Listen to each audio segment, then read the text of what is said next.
Students, hope you are aware of the challenges of COVID-19 pandemic and you are utilizing the time very effectively. I am Siddhartha Shankar, Assistant Professor, Department of English, Government, Horoganga College, Munshiganj. Today, I will have a discussion on your English second paper. Okay, I am addressing to the students of higher secondary level and I am discussing on a topic that belongs to your English second paper. You know, in your English second paper, you have to answer 12 grammatical items. But to answer these 12 grammatical items, one major thing where we have to give attention, and without these we cannot write a sentence properly, we cannot write correct English. That's why my today's focus is on English verb. Without verb we cannot write a sentence, we cannot produce any sentence which is meaningful. So let's have a elaborate discussion on English verb, and in your syllabus from right form of verb you have to face 5 marks, you have to answer 5 marks. But today I will not go to the rules of using right form of verb, rather I will discuss elaborately on verb and its classification. So let's go to my class. Let's see what is there in the slide. If you think it is important for you, you can keep a note of my lecture. So as I have said that English, the verb in English, the verb is called the heart of a sentence because it is the most important part of a sentence and it is actually an action word. The word originally, the word verb comes from a Latin word verbum, and this word verbum means a word. So what is the definition of verb?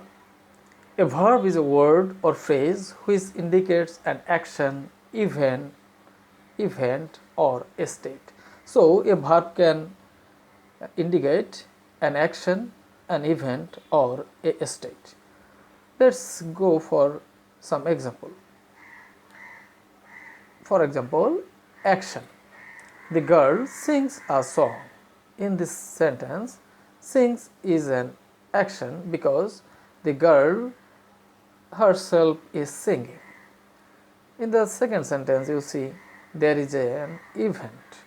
The incident occurred yesterday. So here in this sentence, the verb occurred indicates an event.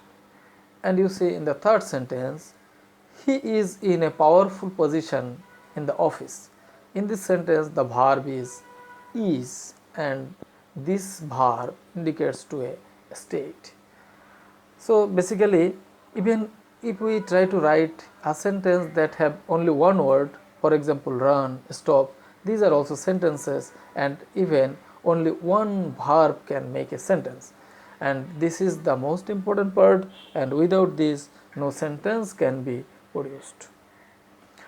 So let's discuss on this verb and its classification. Initially we can divide verbs into two kinds. That is finite verb and non-finite verb. Now let's have a detailed discussion. So what is finite verb? Finite verb, basically what I have said earlier, that without a verb we cannot write a sentence, and basically that verb is finite verb, and without a finite verb we cannot write a sentence. And this finite verb recognize tense, and this verb has agreement with the subject. It changes according to the number and person of the subject, and a finite verb always completes the meaning of a sentence. And you see, if we use a finite verb, and there we will have no question in our mind for further information.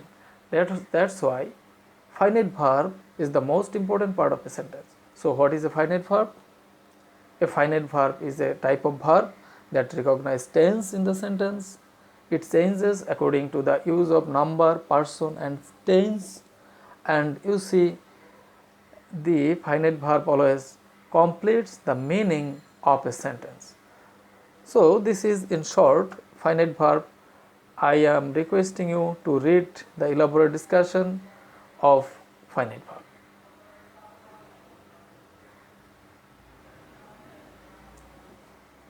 Let's go for some example. I want to do the work. He wants to do the work. They want to do the work. He wanted to do the work. He will want to do the work. Here I have used only one verb, that is want, and this want verb is of course a finite verb, because you see we have used several tenses here. The first two sentences are in simple present tense, the third one is in simple past tense, the fourth one is in simple past tense, and the fifth one, the last one, is in simple future, the future indefinite tense. So here we have made different tenses using the verb want, and you see in the second sentence we have used s with the verb, and because the subject was third person singular number. So here we see there is agreement between the subject and finite verb, there is the indication of tense, and you see the sentence is meaningful with the use of this finite verb. So this is very important part of a sentence. But what is non-finite verb? Non-finite verb actually it is not an important part of a sentence, rather it is not an essential ingredient of a sentence, rather it is used in a sentence to make the sentence informative, and it remains unchanged with the changing of number and person and tense. So this is not important in a sentence, but if we do not use, if we fail to use the sentence, use this non-finite verb in a sentence correctly, our sentence will be wrong. So we must be very careful in using non-finite verbs. So later in this discussion we will discuss details on different types of non-finite verb.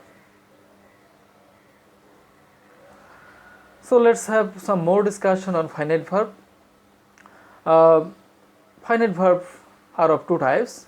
The first one is transitive verb and the second one is intransitive verb.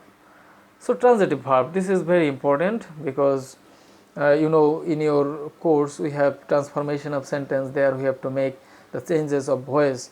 We have to change the voice from active to passive or from passive to active, and in that cases transitive verb we have to recognize, because transitive verb are such type of verb which must carry an object.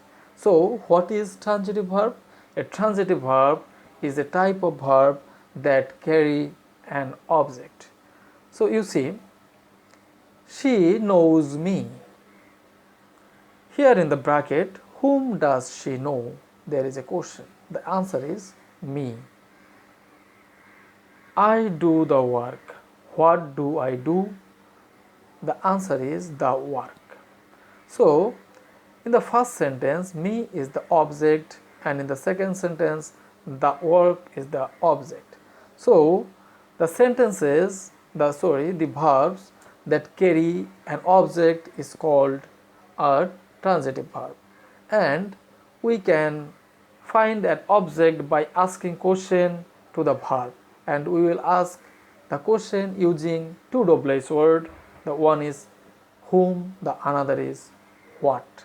So when we use these two words, whom and what, to ask question to the verb, and in that cases if we get answer, that answer is an object and the verb is of course a transitive verb. But if we ask question using the two double-edged words, and if we don't get any answer, that is of course an intransitive verb. So an intransitive verb is one that is used without an object.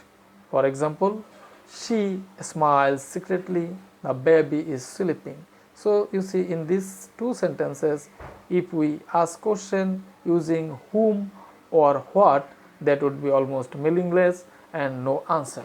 So smiles and is sleeping, these verbs are intransitive verb.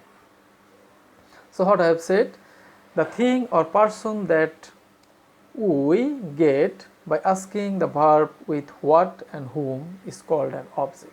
Objects are of two types. Now what is an object? We know that we will ask the verb question using what and whom, and the answer we get is object. And these objects can be of two types. The first one is primary object or direct object, and the second one is the secondary object or indirect object. And it is very easy to identify which one is primary object. Primary object is always a thing, and when we ask question using what, and the answer is direct object or primary object. And in the case of secondary or indirect object, we ask the question to the verb using who, and in that case we get a person as an object, and that is called a secondary or indirect object. Now this we now know what is a transitive verb. A transitive verb must have a object. It may be a direct object or it may be an indirect object. So objects are of two types. So one is direct object and another is indirect object. And you see, the transitive verb are of five types or five kinds of intransitive verbs are there in English grammar. The first one is monotransitive verb, when we get one object in a sentence, that is called monotransitive, and in that case the object may be a direct object. For example, he writes a letter. What does he write? The answer is a letter. So here a letter is an object. So this is, in this sentence we get only one object, and this is a monotransitive verb. And ditransitive verb, whenever we get two objects in a sentence, is called a ditransitive verb. And in this case, one sentence may be one object may be a direct object and another may be an indirect object. Let's see the example. Father gave me a gift.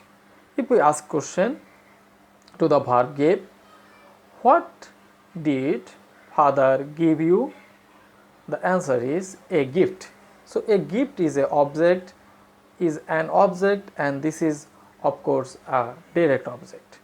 And if we ask the question, whom did father give a gift? The answer is me. So here in this sentence, me is an object and it is indirect object.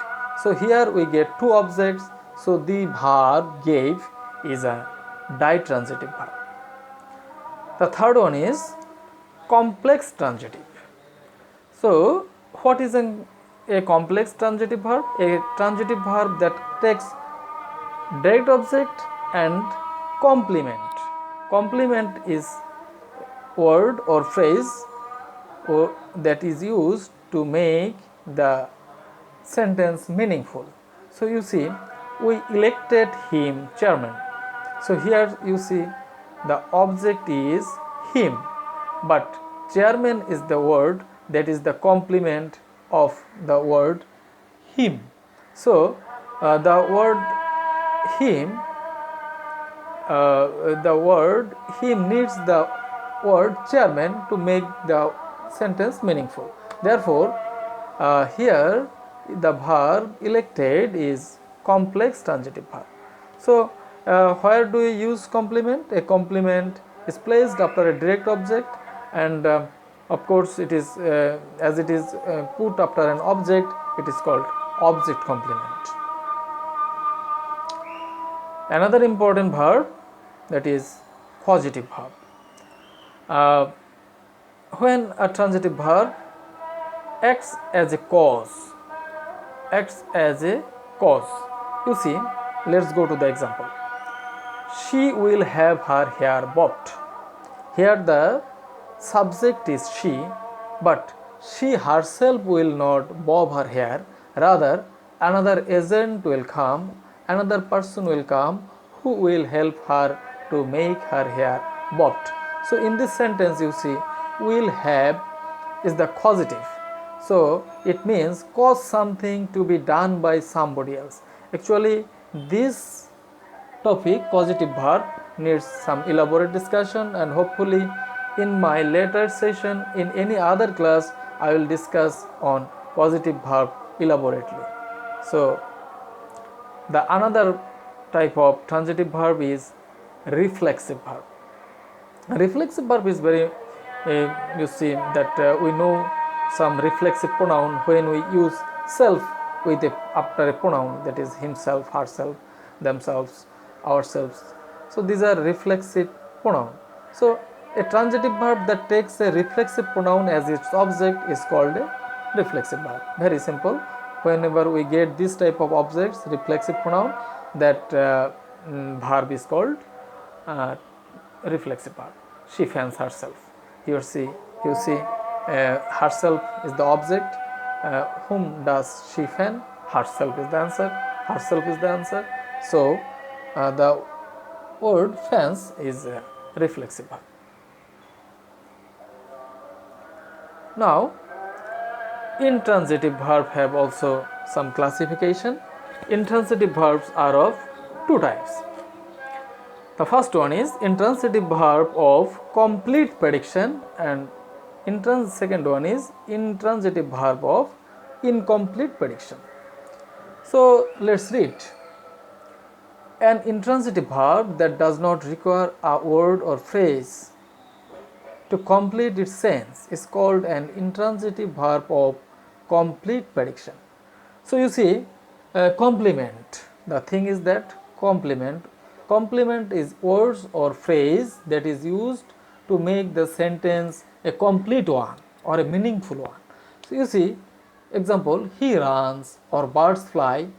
After these verbs, we doesn't need any other words or phrase to make it a complete one. Rather, without any complement, these sentences are fully meaningful.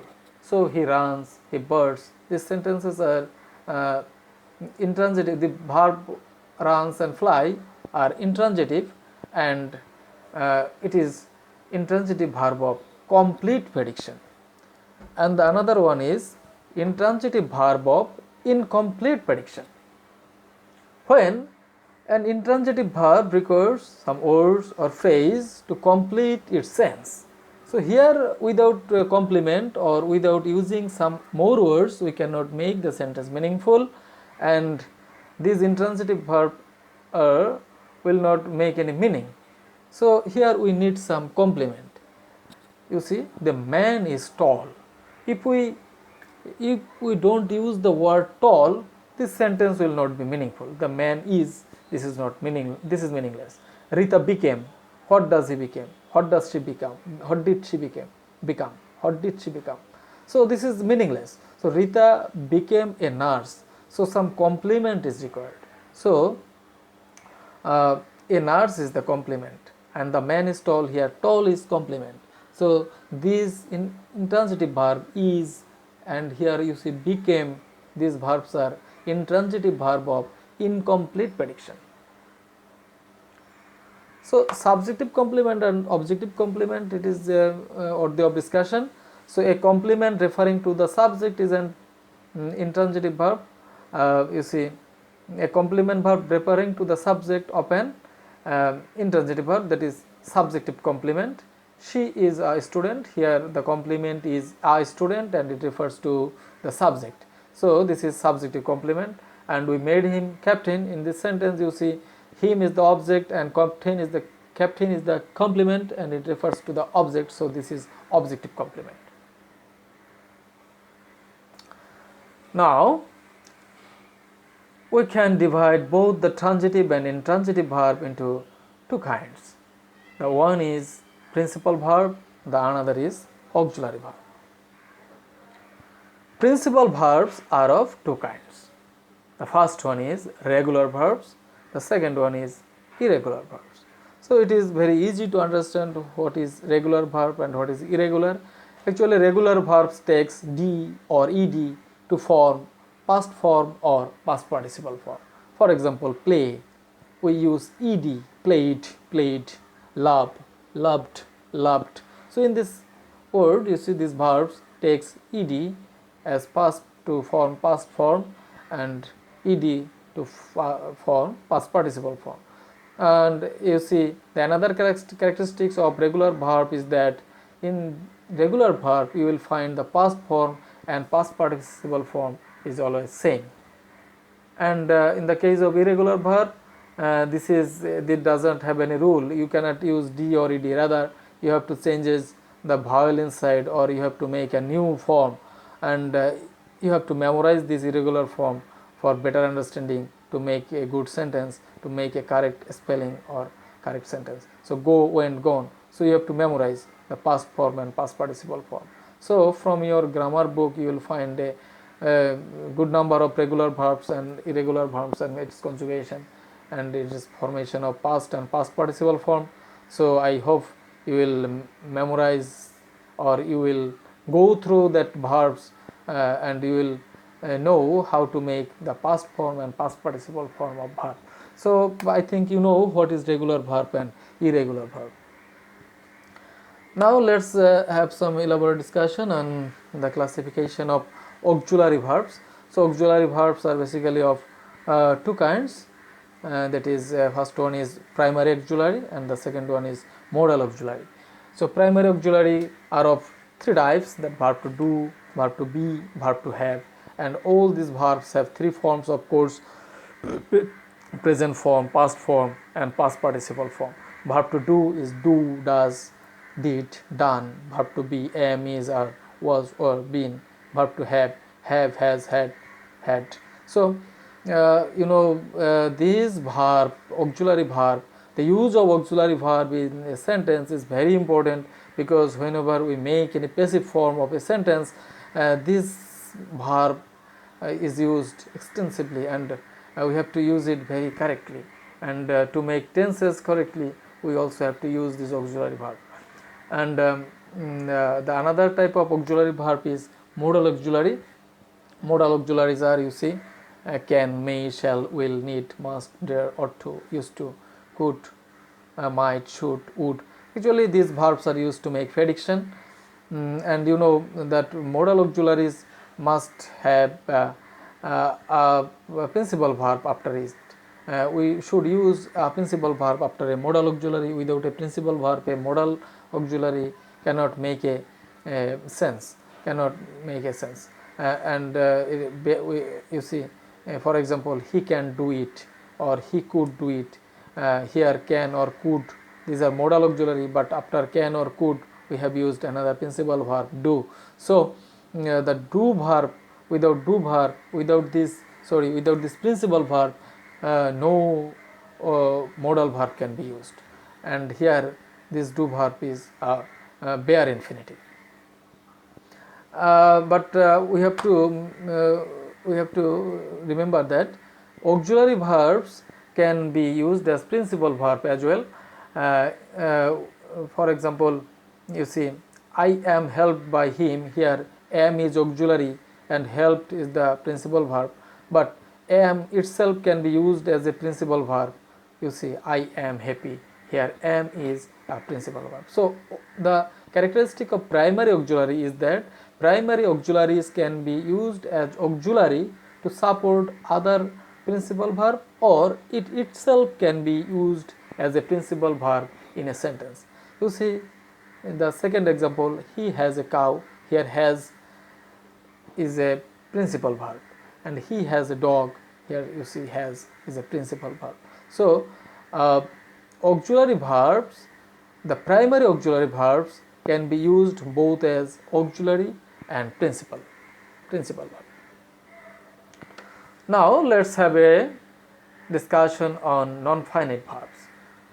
You see, non-finite verbs are of three kinds. These are infinitive, gerund, and participle.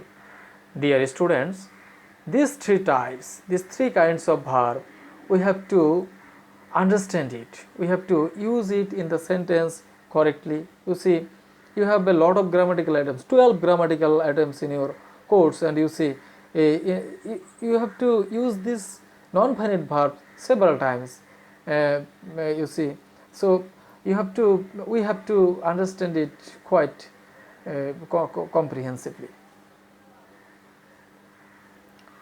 So first one is infinitive verb. Infinitive. So what is infinitive? Infinitive is basically the form of infinitive verb is to plus verb 1. So an infinitive used with its sign to is called a full infinitive or to infinitive.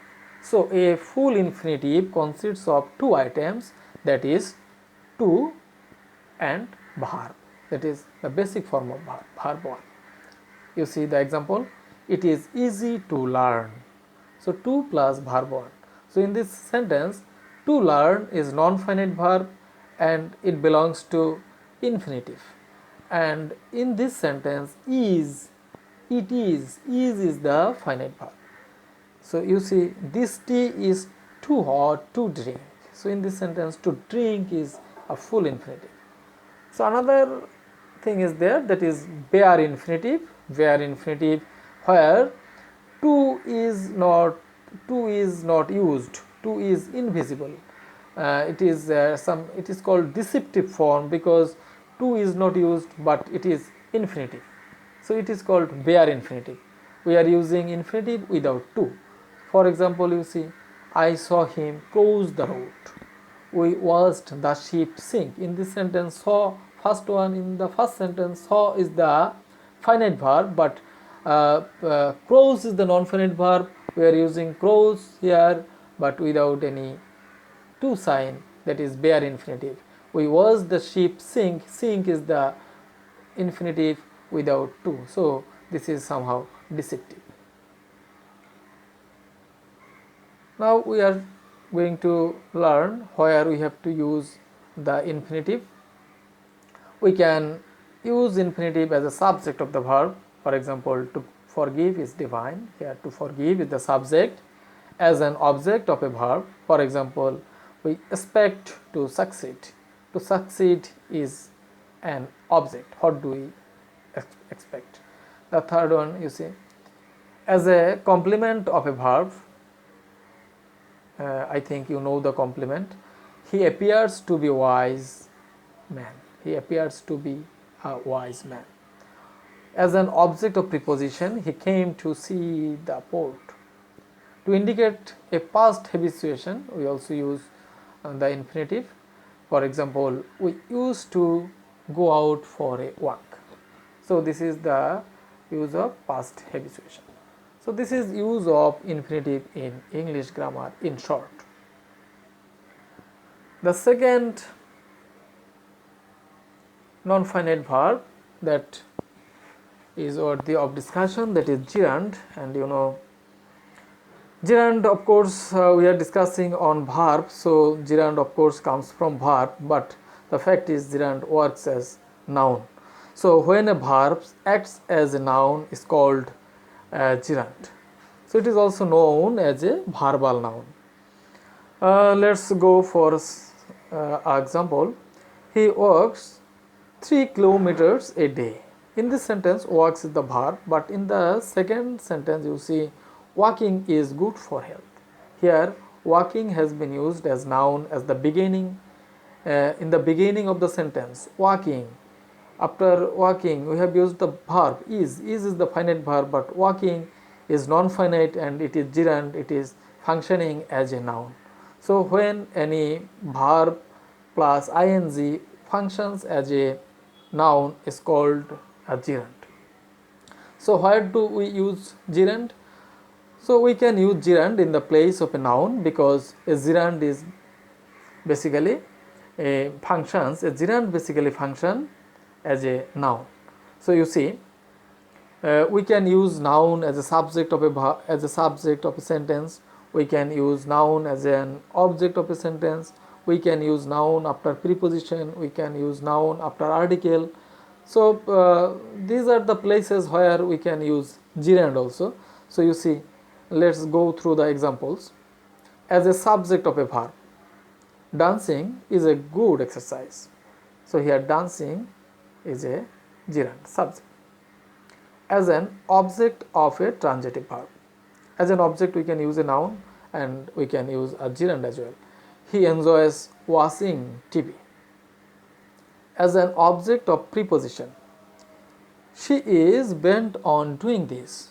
On, after preposition we use basically noun, but here we are using a gerund.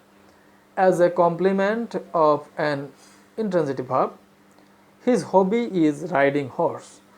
His hobby riding horse, here riding horse is the gerund. As a part of compound noun, this is our dining room. Compound noun, when two or more than one noun form a noun for indicate a single thing. That is, a dining room is a single compartment of a building, so of a apartment. So this is our dining room. Dining room is a compound noun, and dining, the word dining is a gerund. Now let's have a discussion on participle.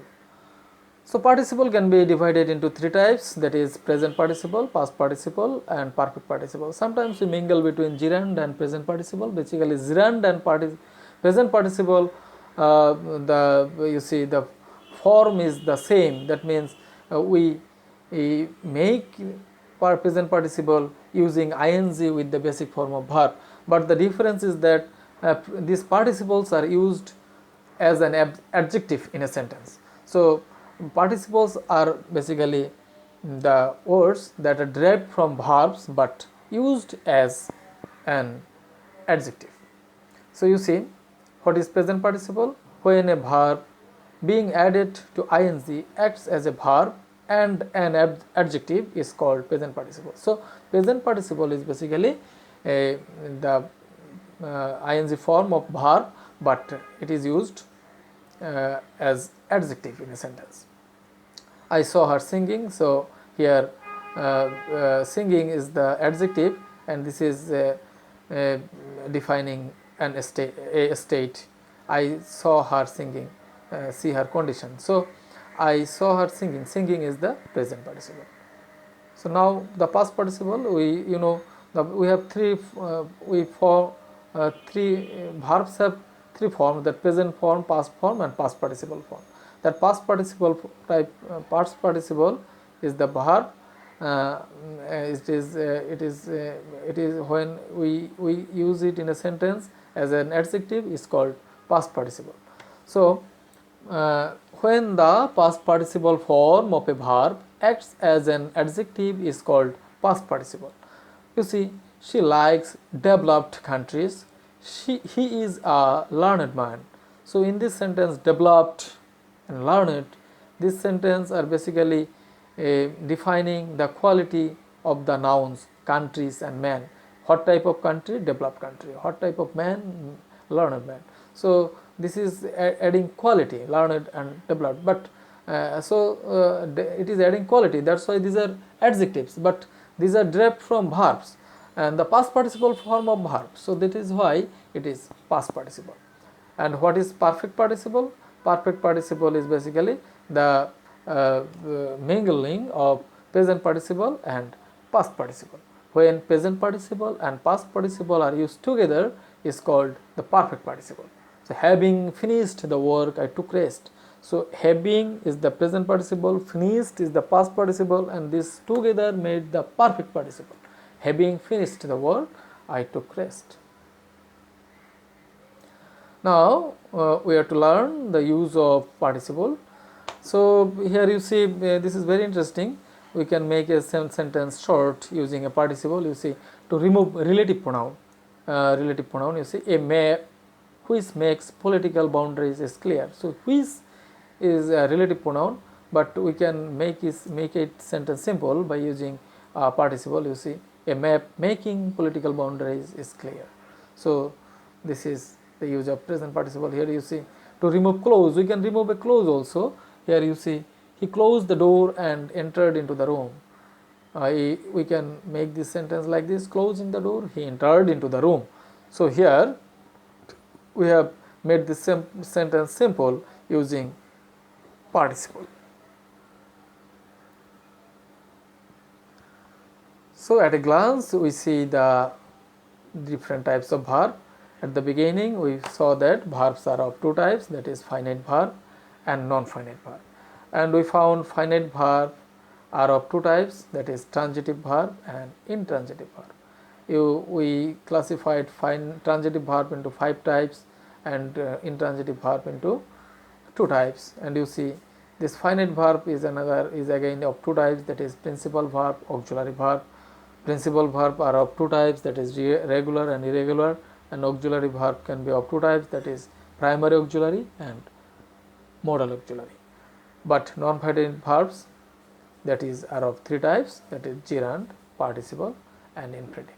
So in this discussion I have tried to make you introduced with different types of verb and its use in English grammar. In the later classes we will discuss elaborately on the use of right form of verb. Until then, keep safe and sound. See you in my next discussion, or meet you in my next discussion. Thank you. Thank you all.